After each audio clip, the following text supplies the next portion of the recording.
Global trade developments continue to shape the outlook. Following an unprecedented escalation in tariffs imposed on the rest of the world in April, the United States partly reversed course, pausing the higher tariffs for most of its trading partners.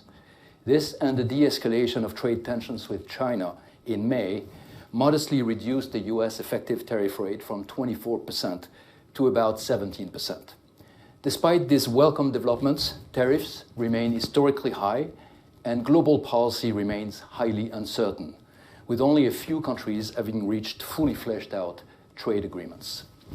This modest decline in trade tensions, however fragile, has contributed to the resilience of the global economy so far. A few other developments have also helped. First, concerns about future tariffs led to a strong surge in exports to the US in the first quarter of the year. This front-loading helped support activity in Europe and Asia. Second, financial conditions improved and monetary conditions eased as global inflation continues to recede, largely unchanged from our previous projections. Third, the dollar has depreciated by roughly 8% since January.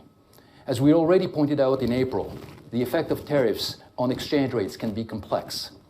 In previous episodes, the tariffing country saw its currency appreciate, buffering the impact of the tariffs.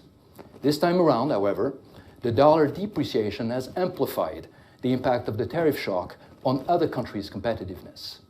With a stable value relative to the US dollar, the Chinese RMB has tracked the dollar, while the euro has appreciated significantly. Accordingly, we have revised our growth projections upwards from the April 2025 reference forecast from 2.8% to 3% this year, and from 3% to 3.1% next year. Most regions are experiencing modest growth upgrades this year and next. This resilience is welcome, but it is also tenuous. While the trade shock could turn out to be less severe than initially feared, it is still sizable, and evidence is mounting that it is hurting the global economy. For instance, compared to our pre-April 2nd forecast, global growth is revised downwards by 0.2 percentage point this year. And at around 3%, global growth remains disappointingly below pre-COVID average. And we continue to project a persistent decline in global trade as a share of output, despite the recent front-loading, from 57% in 2024 to 53% in 2030.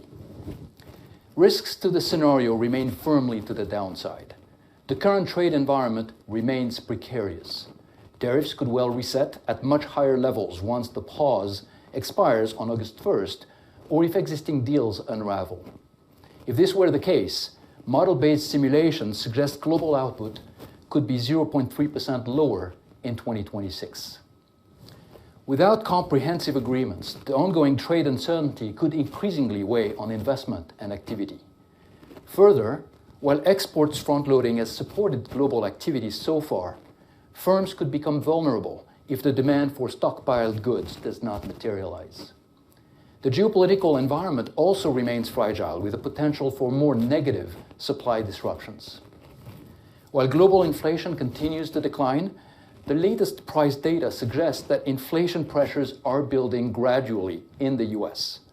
Overall, US import prices in dollars have remained largely unchanged or even increased this year, suggesting that the cost of tariffs will be borne by US retailers and importers, and eventually customers, as firms start to pass through higher costs into their prices. In too many countries, the combination of high public debt and still elevated public deficits continues to be a cause for concern. The lack of fiscal space makes these countries especially vulnerable to a sudden tightening in financial conditions that increase term premium. Such tightening becomes even more likely if central bank independence, a cornerstone of macroeconomic, monetary, and financial stability, is undermined. Turning to policies, our recommendations continue to call for prudence and the need for improved collaboration. Let me outline some key priorities. First and foremost, restoring stability in trade policy is essential to reduce policy uncertainty. We urge all parties to settle trade disputes and agree on clear and predictable frameworks. collective efforts should be made to restore and improve the global trading system. The need for predictable and stable rules extend to other areas of policymaking. It is important to reaffirm and preserve the principle of central bank independence. The evidence is overwhelming that independent central banks, with a narrow mandate to pursue price and economic stability, are essential to anchoring inflation expectations. That central banks around the world achieved a successful soft landing despite the recent surge in inflation owes a great deal to their independence and hard-earned credibility. Restoring fiscal space remains a priority for many countries.